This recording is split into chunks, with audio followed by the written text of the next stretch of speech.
So let me get this straight. We all have a vocation.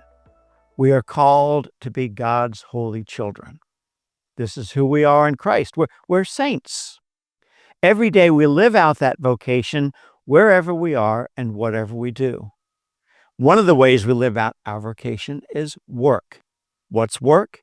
Work is the way that we financially support ourselves and our families. Another way we live out our vocation is ministry. What's that? Ministry is how we serve God and our neighbors. These three things, which often overlap, are part of every one of our lives. Your vocation underlies what you do as a factory worker, a teacher, a pastor, or a student. It underlies your ministry as an encourager, a pastoral caregiver, a prophet, a community activist, a committee member. Quakers, among some other faith groups, really believe in this stuff. Many of our meetings don't even have professional staff because they know that everyone is qualified to do the work of the ministry. But what qualifies us? Too often, it's just plain willingness. If nobody else will do it, well, I guess I will. That's how a lot of people began their 30-year tenure in the church nursery. Nobody else would do it. Well, sometimes it's coercion. Sam, you know those junior high boys need you. If you don't do it, don't teach that class, nobody else will. Well, the thing is, when we do stuff like that, we're doing ministry that often leads to burnout because we're drawing on resources God never gave us. Now, stuff like that keeps the church alive, but it doesn't keep it a thrive. Sad to say, I think I coined that phrase. Oy. Oddly enough, God figured out a way to make all this stuff work better.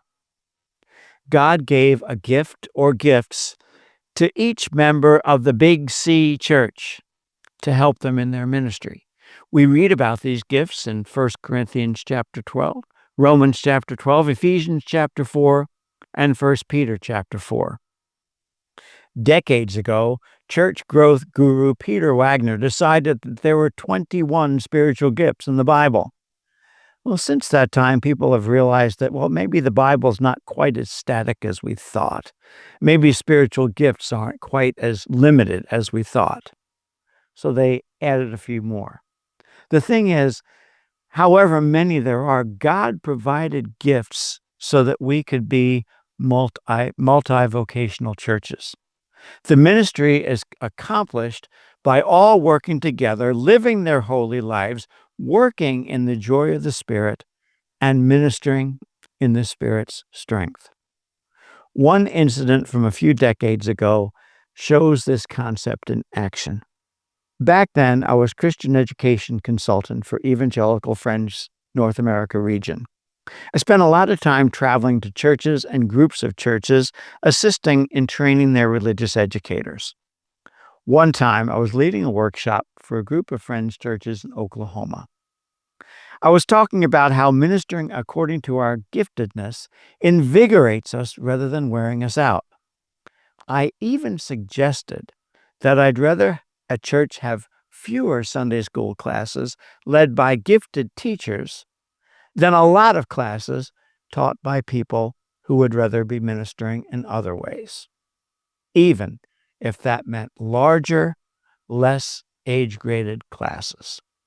Well, a woman in the second row raised her hand. She said, "I've been a faithful teacher at this very church for 10 years. I prepare my lessons the best I can. I get here early to welcome the children. I have a smile on my face, and I dread every Sunday. I'm just not a teacher." She said, "Do you mean I should just quit?" Now, it happened to be that the pastor of the host church, the one that she was talking about, was sitting one or two seats over from her. First, he looked at her. Then he looked at me with eyes that were saying, Well, I answered her question with another question. I said, well, if you weren't teaching a Sunday school class, what would you be doing? And she said, oh, I've always had this dream. My husband and I, we live just a couple of doors down from here. And she said, I always had this dream that what if I spent the hours that I usually spend on Sunday preparing my lesson, preparing a meal instead? A nice dinner that I could cook on Saturday and then reheat on Sunday and invite any visitors we might have. Like if we have visitors in church, I could say, come on over to our house for dinner. We just live 2 doors down and I've got a nice dinner prepared. She said, that has been my dream for so long. And the pastor practically jumped out of his seat. He said, well, I've always wanted somebody to do that. You can quit your class next week. Start cooking. I'll find something else to do with your class. See, sometimes a person with the gift of hospitality ends up in a classroom because, well, if you don't do it, who will? And they dread every Sunday. But what if we really tried to make our meetings multivocational, with people ministering according to their gifts, working and living out their vocation in many ways, inside and outside of the meeting house? I first put my bivocational church notes together in 2022 for a series of sermons at Greenfield Friends meeting in Indiana. After preaching this stuff for 3 weeks, I got a call from a housebound member of the congregation. She'd watched the service on Facebook Live. She called me and said, I used to think that because I can't get around without assistance, I was no more use to the church. But now I see that I have a ministry. I can write. I can send cards out for people's birthdays or anniversaries. I can keep our church directory updated.